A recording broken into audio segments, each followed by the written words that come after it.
Pope Francis will die this year, and the worst part, this was all predicted centuries ago. Back in 1139, Saint Malachy wrote a prophecy listing every pope until the end of times. And guess what? Francis is the last on that list. If the prophecy is real, his successor, known as Petrus Romanus, will be the Pope of the Apocalypse. And there's more. Hidden connections between Francis' declining health, secret Vatican moves, and a chilling biblical parallel. Stay until the end, because what I'm about to reveal is nowhere else on YouTube. Let's begin.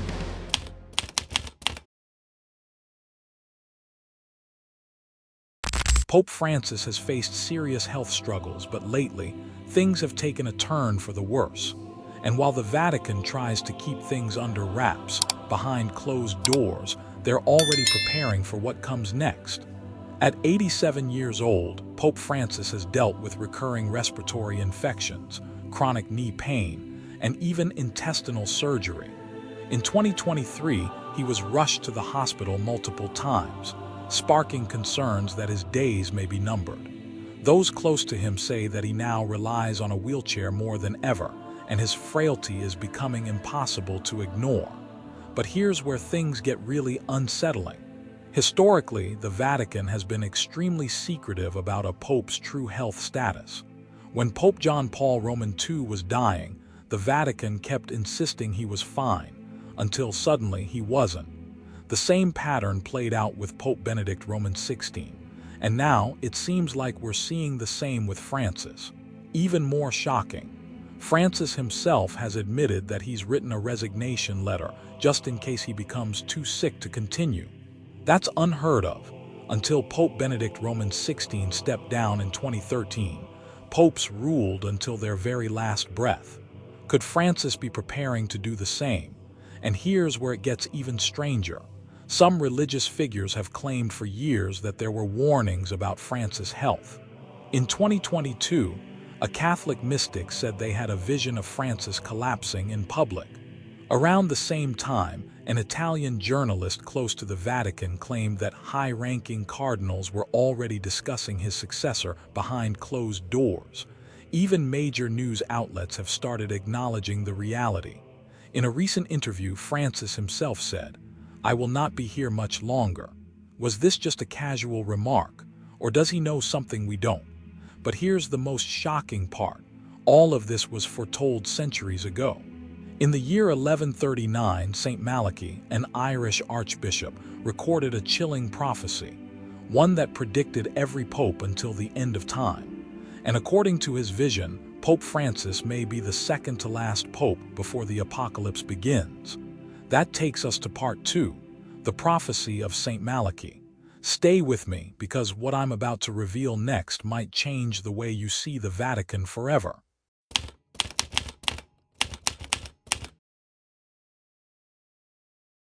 The Prophecy of Malachy, an enigma that has captivated scholars, religious figures, and curious minds for centuries, offers a chilling glimpse into the future of the Catholic Church and its leaders. Written by the 12th century Irish Archbishop Malachy, this prophecy contains a list of 112 popes, each described by a cryptic phrase. These phrases seem to eerily match the traits, characteristics, and significant events surrounding each papacy, raising questions about its accuracy and authenticity.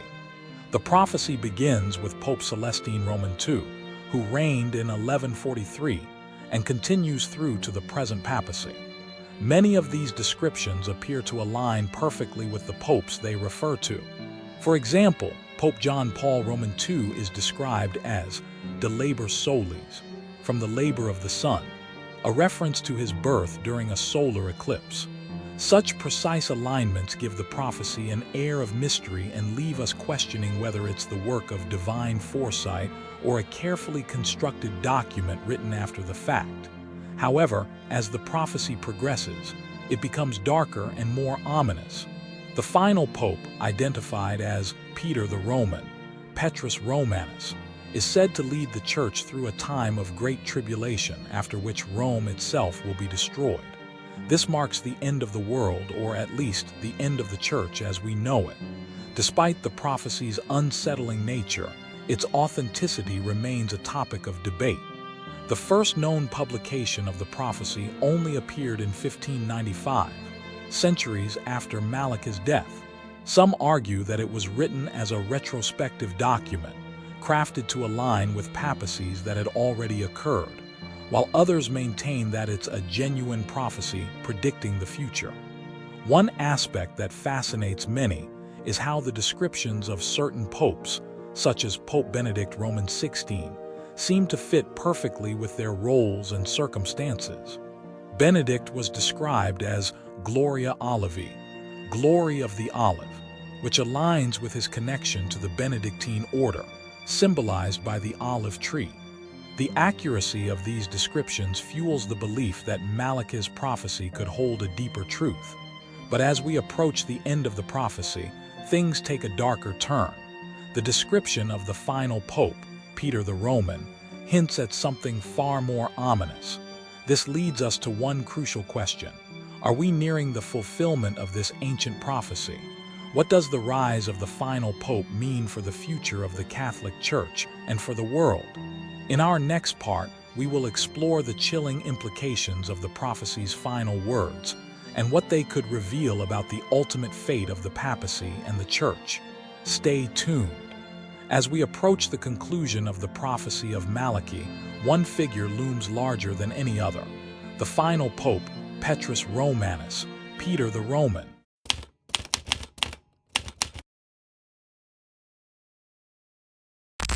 According to the prophecy, this last pope will lead the Church through a time of great tribulation, ultimately resulting in the destruction of Rome and the end of the papacy.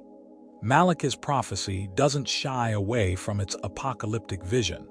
In the final persecution of the Holy Roman Church, there will sit Peter the Roman, who will pasture his sheep in many tribulations. And when these things are finished, the city of 7 hills will be destroyed, and the dreadful judge will judge the people. For centuries, scholars and theologians have debated the meaning behind this final pope and whether we are truly living in the time of its fulfillment. The identity of Petrus Romanus has sparked much speculation. Could it be a future pope, or perhaps a symbolic reference to a spiritual shift rather than a literal person? The timing of the prophecy is particularly intriguing.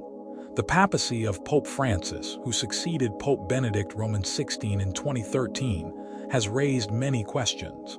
As the first Jesuit pope and the first pope from the Americas, Pope Francis could very well be the one to lead the Church through these tribulations. His papacy has been marked by numerous challenges: declining Catholicism, the rise of secularism, and ongoing scandals. The Church has faced internal and external pressures, and many see this as a reflection of the struggles foreseen in the prophecy. However, the prophecy of Malachy doesn't explicitly name Pope Francis, and it is important to recognize that the phrase used to describe him, Pastor Angelicus, the angelic shepherd, refers to his compassion and guiding role. Yet, even if this applies to him, it doesn't directly speak to the tribulations and destruction that the prophecy predicts. What stands out about the prophecy is the idea that the destruction of Rome symbolizes not just the fall of a city, but the collapse of an institution that has stood at the center of Christian authority for centuries. Could this represent the collapse of organized religion itself? Or could it be pointing toward a spiritual awakening that transcends traditional religious structures? The final prophecy speaks of a time when the city of 7 hills, Rome, will be destroyed. This could signify the end of the papacy, or perhaps the end of the old world order, making way for a new era. Whether this is a literal event or a metaphorical representation of profound change, the message is clear. The world as we know it is not permanent, and all things must eventually give way to transformation. Pope Francis, as we witness today, may be leading the Church through the beginning of this transformation. But the ultimate destruction of Rome and the rise of Petrus Romanus remains uncertain. The prophecy, whether we believe it or not, serves as a reminder of the impermanence of institutions and the inevitability of change. As we conclude this investigation into the prophecy of Malachy, we realize that the questions raised by this ancient text are profound. While the identity of Petrus Romanus remains unclear, the greater lesson is that the world is constantly evolving. The prophecy forces us to consider what is truly important in times of crisis, and whether we can find meaning in periods of great uncertainty. The destruction of Rome may not just be the fall of a city, but the collapse of old ideologies, systems, and beliefs. It may represent the need for humanity to rethink its relationship with religion, power, and authority. The prophecy challenges us to look beyond the structures we hold dear and embrace the idea that change is inevitable, even in the most sacred of places.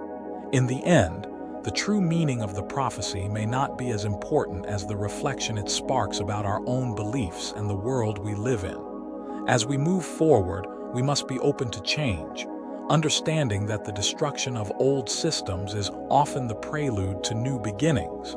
Whether we are witnessing the end of an era or the start of a new chapter, the message is the same. Nothing lasts forever, and we must prepare for the unknown, trusting that transformation is a natural part of life. Thank you for watching. If this video resonated with you, be sure to hit the like button and subscribe. And if you're a Christian, don't miss our next video where we'll reveal the proper way to pray, a method you might not know yet. Be sure to activate the notification bell so you never miss an update. Remember, your spiritual journey continues here with us.